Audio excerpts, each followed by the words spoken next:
Well, the party's on fire at the moment. It has never been more popular, and it's because Pauline Hanson has never changed. She joins us now from Queensland. How are you, rock star? Can you believe the party's now at that moment where twice as popular as the Greens? Look, fingers crossed that's where it lands at the next election. But even if it doesn't, what a moment where you're twice as popular as that mob you have to sit at that hiss at you every time you go to Canberra. Absolutely fantastic, Paul. You have no idea how I feel about this, and I feel vindicated in a lot of ways. But like I said, it's still 2 years outside the election, maybe 2.5 years.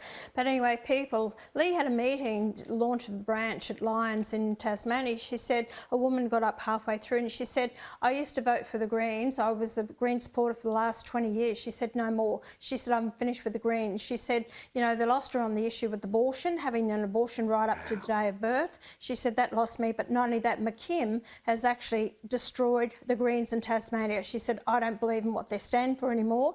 So I've had this a couple of times from Greens voters. They're actually walking away from the Greens. That's why they're going down the vote. Also, another fellow, staunch Labor voter, he actually was with the unions. He said, no more. He said, I'm over the Labor. And a fellow on the plane today coming back from Sydney, he said, you know, I used to always vote Liberal. He said, no more. I'm sick of the way they're running the country in the ground. He said, you got my vote. It's happening right across. Broad spectrum. Yeah, something that I took some time to talk about last night, right? Because we've been talking for a long time, and again, I'm always very thankful to how available you, James, and the rest of the team have been, right? We try to give you a fair crack because we know people want to hear from you, right? But my belief is that, okay, look, there'll be fluctuation because there always is. But I think that the idea that you're going to, you know, the next election land where you were at the last election, but that one produced two more senators, three senators who didn't have the name Hanson being elected to the parliament. Pretty amazing, right? Is that I went through and I started to talk about stuff that's all available on your website. Family tax policy. If you start telling people at a barbecue, hey, if you've got a kid, why not? Your wage, cut in half, and that's how much you end up paying. Why not pass a law making sure that free speech is legally protected? Why not make sure that education is focused on the obvious, not when it comes to indoctrination? Why not have laws about who gets to invest in the country or not? I mean, this is the sort of stuff that if for whatever reason somebody's walked away from somewhere else, I believe that they are finding a home in One Nation. This is not a stopover on their way back to the main parties. Paul, you're right in what you're saying about the policies. They're policies that I've thought through clearly and with my team around me to come up with these clear policies. Now, the biggest one being mass migration, which I've been on about many, many years about it. I'm not against migration, but have it in a managed way so that we can give people housing in Australia, a decent standard of living, a way of life, and provide the services to them that they require. Migrants come here for that, yet they find they're in a situation they can't even find housing for themselves. And I think it's unfair to them as well.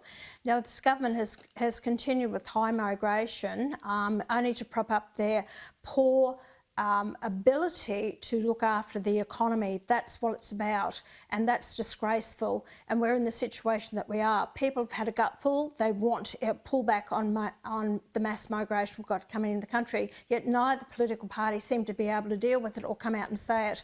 Also, pensioners. Give pensioners the ability to go out and work if they want to. Don't affect their age pension, which they've worked hard, should be entitled to, and let them work unlimited hours, just pay the tax on their earnings. Give them a leg up, a hand up, you know, to earn that bit of extra, give them a decent standard of living. And of course, self-funded retarees. I'd like to see them get some tax relief, not be taxed until about $35,000 earning, and then, you know, pay the taxes. They're not a drain on the welfare.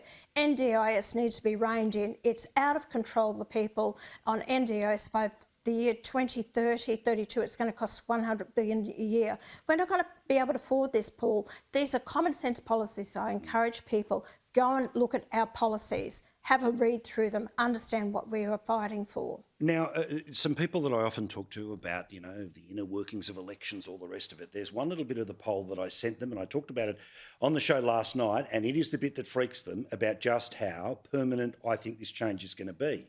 If you break down the One Nation supporters, if the assumption is, oh, it's a whole bunch of ex-Liberal voters over 55, guess what? Not the case. In fact, my generation, Generation X, the kids of the baby boomers, they make up 20 20% of that entire group, basically a little bit, pretty similar to where the Liberal Party is, okay, might be half of where Labor is, but 20% of people sort of in and around their 40s are backing in One Nation, 24% of people over the age of 55. Okay, Gen Z's never going to buy in, but this is really important because the people that are Gen X, again, that sort of early 40s to 50s range, they are the ones with the biggest mortgage, the biggest bills, and they see you as the answer. What does it say to you that the appeal isn't just, frankly, 55 plus former Liberal voters? Well, you're right. It's not just 40 to 50-year-olds. And what I hear from all the time is the younger generations coming through. Even those ones as young as 14 and 16 are contacting my office and say, love your politics, or want to do interviews with me. They're studying politics. And don't disregard the younger ones going to universities, 18 to 20-year-olds as well, because they see they're losing their country, and they see it happen in the universities where they're told not to be proud of the nation, who they are as Australians, and they see the foreign students give more benefits, or can I say, is privileges in the university they feel totally forgotten in their own universities. So the Australians out there are saying, hey, what's the future for us in this country? And they're turning to people with patriotism. That's what a lot of people want. Someone who's patriotic towards this country and out there fighting for the Australian people. And that's what they see in me. So, it's right across the board, Paul, and we see now that it used to be men used to be more conducive to actually support One Nation, but now it's quite even, and it's 50-50 men and women. Good stuff. All right, go to the website, have a look. Yes, I want to get the word out that it's not just about, disaffect and protest. There are options. You want to change your system, this is how you do it. Pauline, lovely to talk to you, mate. We'll talk to you again very, very soon. All the best.